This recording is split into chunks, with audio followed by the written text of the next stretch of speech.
Good evening, my fellow YouTube friends. This is part 3 of Chris Holzer's Zombie Survival Guide. Now, in parts 1, I talked to you about what zombies were, how they originated, etc. Part 2, I talked to you about good shelters to hide from them. Now, in part 3, I'm going to talk to you about getting on the offensive, weapons to kill these things.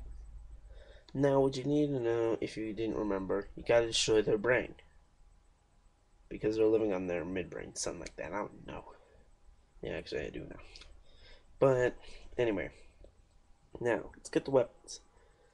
Good weapons include bludgeoning weapons like baseball bats, crowbars, tire irons.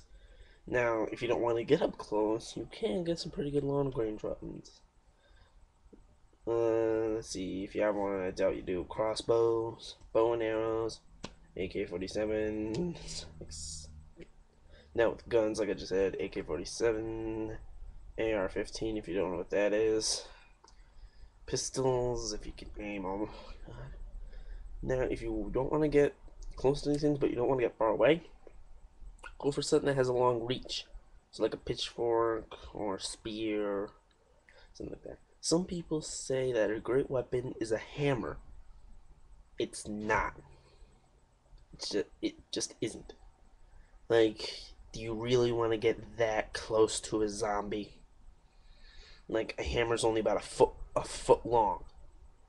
Do you really want to get that close to one of those things when there's like 50 around you? Also, some people say that burning a zombie is perfect.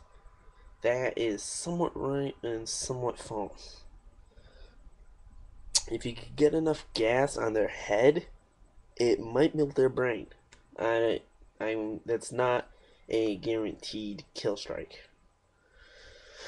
And the stupidest thing anybody could do is to fist fight them. Like, with your fists. No shit. That is completely stupid. Unless you have something that they can't bite through, don't get that close. Now, like I said, hammer, do you really want to get a foot from them? No. That's what I mean. You don't want to get so close. Because if you get too close, you make a mistake, they're going to bite you, and you're going to become a zombie. Some people say that guns are perfect. They are, but as soon as you run out of ammo and keep reloading every now and again, it's gonna get harder and harder for you to find ammo for those guns. So they're only a short term, medium term, something like that. And help. Use the guns for like defending your shelter. So like if a huge wave of zombies comes by your shelter, use those to defend it. Use the guns to defend your shelter. If you're out and about looking for supplies, use your melee weapons. Baseball bats, crowbars, tire irons, axes, hatchets. Now,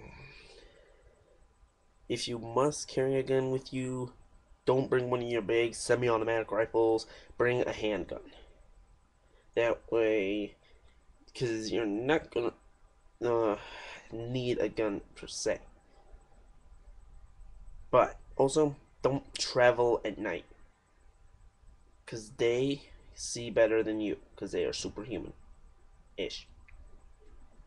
Anyway, if you could get good weapons, kill enough of them, outsurvive them, like I said in part 1, I think, 500 to 600 left, better than 5 or 6 million, then you'll be able to survive. And once you survive the apocalypse, you'll be able to get back on track on rebuilding, resupplying, and repopulating.